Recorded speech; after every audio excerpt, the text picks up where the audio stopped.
Hai, selamat pagi, selamat siang, selamat malam.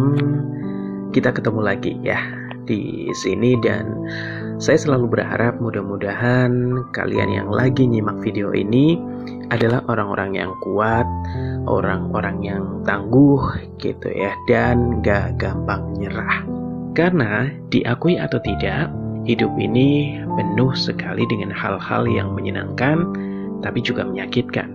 Bahkan mungkin ada yang menganggap kalau sepertinya hidup ini dominan menyakitkan daripada menyenangkannya. Yaps, hidup itu keras. Jadi kita nggak boleh lemah ya, cengeng, lembek, dan di sini kita harus jadi pribadi yang kuat dan juga tangguh. Dan kali ini kita mau sharing sedikit tentang realita kehidupan yang mau nggak mau harus kita terima dan kita hadapi. Jadi simak terus video ini ya.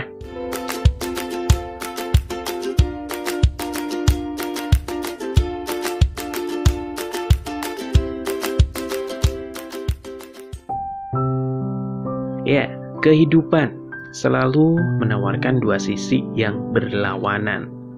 Di balik rasa senang, sewaktu-waktu rasa sedih juga bisa datang tanpa diundang gitu ya. Dan sebagai manusia biasa, kita juga harus bisa belajar menerima dan mengambil pelajaran dari setiap kejadian tersebut.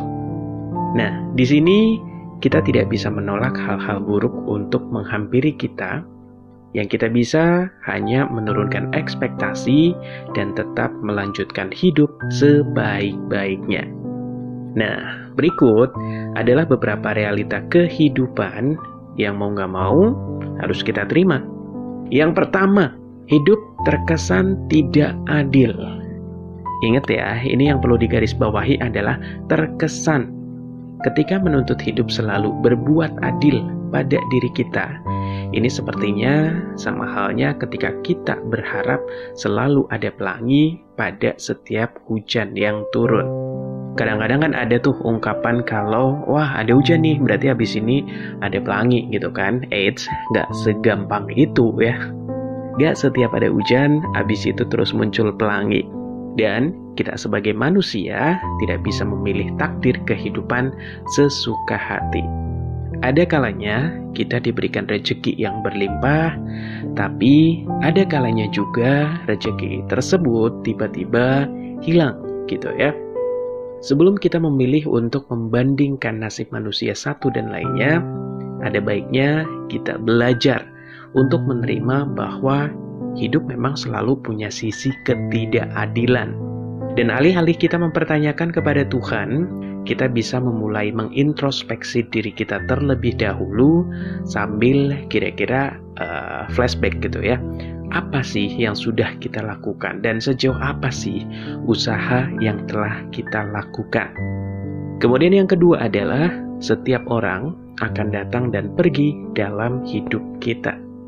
Jadi dunia beserta seluruh isinya adalah kumpulan fana yang tampak nyata. Gak ada satu orang pun yang akan bareng-bareng terus selamanya di dunia ya.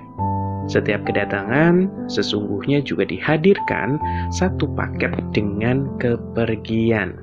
Nah, di sini setiap manusia punya waktunya masing-masing. Jadi saat waktunya habis, mereka akan pergi dengan cara yang mungkin tidak pernah kita bayangkan sebelumnya. Dan satu-satunya yang pasti yang akan menemani diri kita, ya diri kita sendiri gitu kan. Nah, maka dari itu jangan sampai terlalu sibuk menyayangi orang lain yang berujung membuat kita malah lupa menyayangi diri kita sendiri. Kemudian realita kehidupan yang ketiga adalah kita baru benar-benar bahagia jika sudah berdamai dengan diri sendiri ya. Kita sering banget ya keluar-keluar bahwa kita pengen banget hidup bahagia. Kita harus begini dan begitu gitu ya untuk mengejar kebahagiaan tersebut. Sementara kita sendiri nggak tahu apa sih konsep hidup bahagia itu sendiri gitu kan. Dan kita juga seringkali menganggap bahwa bahagia adalah memiliki apa yang dimiliki orang lain maupun menjadi lebih unggul dibanding yang lainnya. Padahal sejatinya pola pikir demikian adalah kesesatan yang paling disengaja. Rasa bahagia tidak untuk dikejar, melainkan diciptakan. Rasa bahagia baru akan kita rasakan kalau kita sudah mampu berdamai dengan diri sendiri. Nah, ketika kita bisa menerima kurang dan lebihnya diri kita, nantinya rasa bahagia itu akan muncul dengan sendirinya. Realitas selanjutnya adalah kita tidak akan bisa menyenangkan semua orang. Jadi mustahil rasanya ya jika kita berhasil membahagiakan semua orang. Jadi tidak peduli sebaik apapun diri kita, tetap aja akan ada orang yang tidak menyukai kita. Kita nggak perlu berubah menjadi orang lain agar diterima semua orang. Saat satu orang membenci kita, yang kita harus ingat adalah orang-orang yang menyayangi kita, gitu ya. Saya jadi ingat ada salah satu lirik lagunya JKT48 gitu ya. Jadi ada sepenggal lirik yang meski ada hal sedih dan memberatkan, tak apa asalkan yang bahagia lebih banyak. Jadi kita bisa fokus memikirkan dan juga melakukan hal-hal yang baik tanpa mengharap balasan apapun. Kita hanya perlu mengingat bahwa untuk memahami perasaan orang lain bukan berarti kita harus mengorbankan perasaan kita sendiri ya. Jadi ingat sekali lagi, kita tidak ada kewajiban untuk menyenangkan semua orang. Jadi ketika ada 1-2 orang yang nggak suka dengan keberhasilan kita, nggak suka dengan keberadaan kita, ya udah cuekin aja gitu ya. Nah, yang kelima adalah hidup penuh dengan resiko. Jadi sejak dimulai, hidup kita sendiri sebenarnya sudah merupakan serangkaian resiko yang saling bertautan. Nah, keputusan jika kita menghadapi atau menghiraukan resiko tersebutlah yang akan membedakan sejauh mana kita bisa berkembang dalam kehidupan kita. Jadi, semakin sering kita menghindari resiko dan bersembunyi di zona aman kita, maka sebenarnya kita juga semakin jauh dari segala pencapaian yang mungkin kita raih dalam hidup kita. Jadi jangan takut mengambil resiko yang ada di depan mata kita, karena di balik setiap resiko pasti ada ganjarannya, baik berupa kesuksesan atau kegagalan ya. Yang pasti adalah ini semua pembelajaran. Justru kita harus mulai khawatir ketika kita tidak lagi merasakan ketakutan tersebut. Mungkin ini adalah tandanya kalau kita sudah terlalu lama bernaung di satu tempat. Padahal di dunia seluas ini masih banyak sekali tempat yang bisa kita jelajahi dan juga pencapaian yang bisa kita raih. Kemudian selanjutnya adalah tidak semua hal bisa berjalan sesuai dengan kehendak.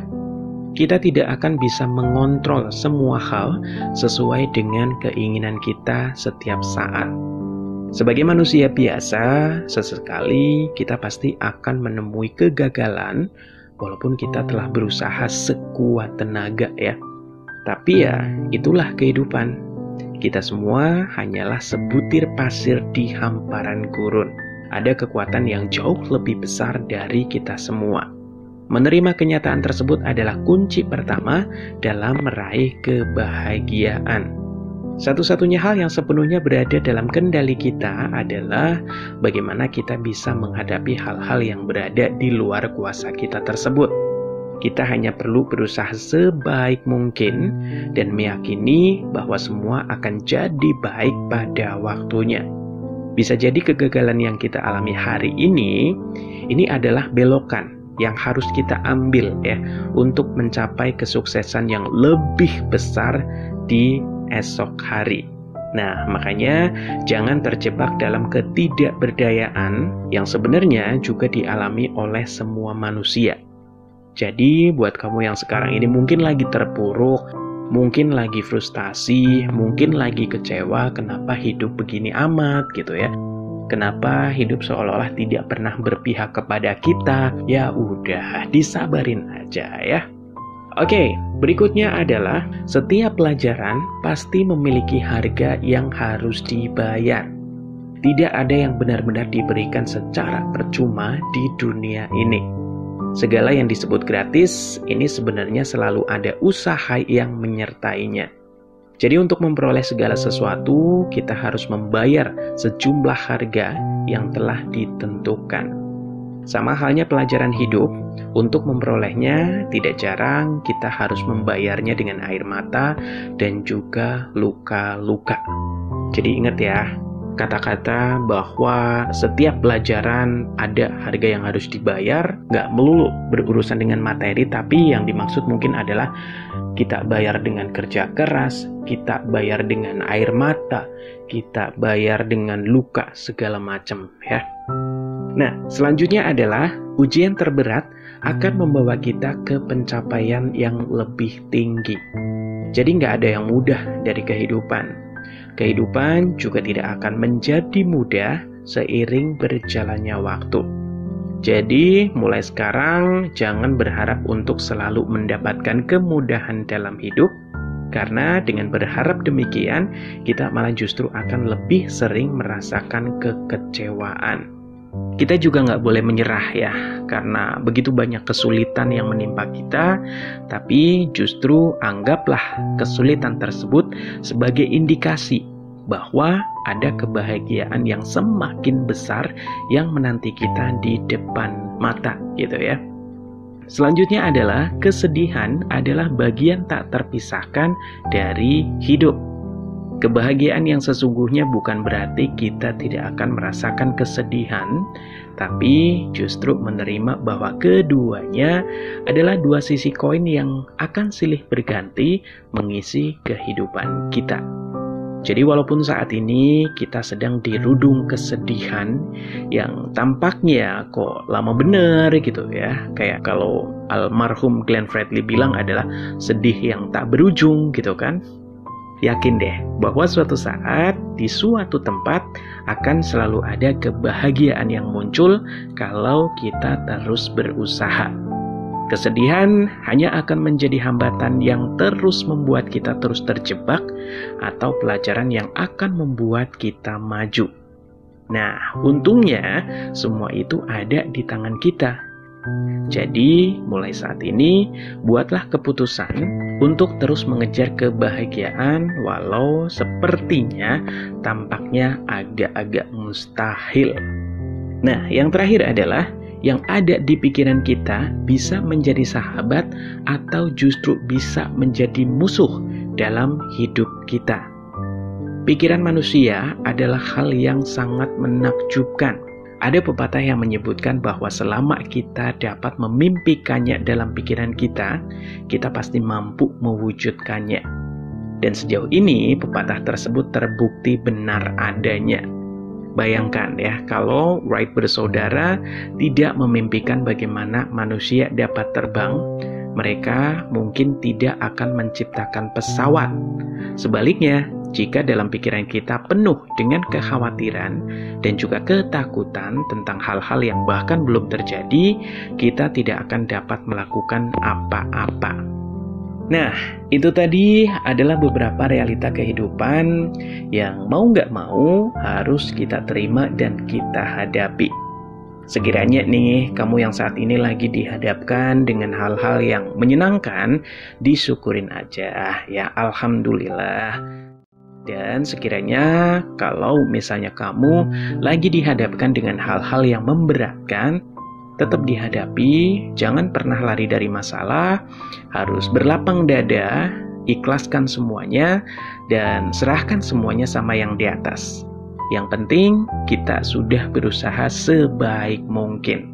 Nah, barangkali nih ada di antara kamu yang pengen nambahin atau mau sharing pengalaman, mau cerita-cerita, silakan aja bisa lanjut di kolom komentar ya.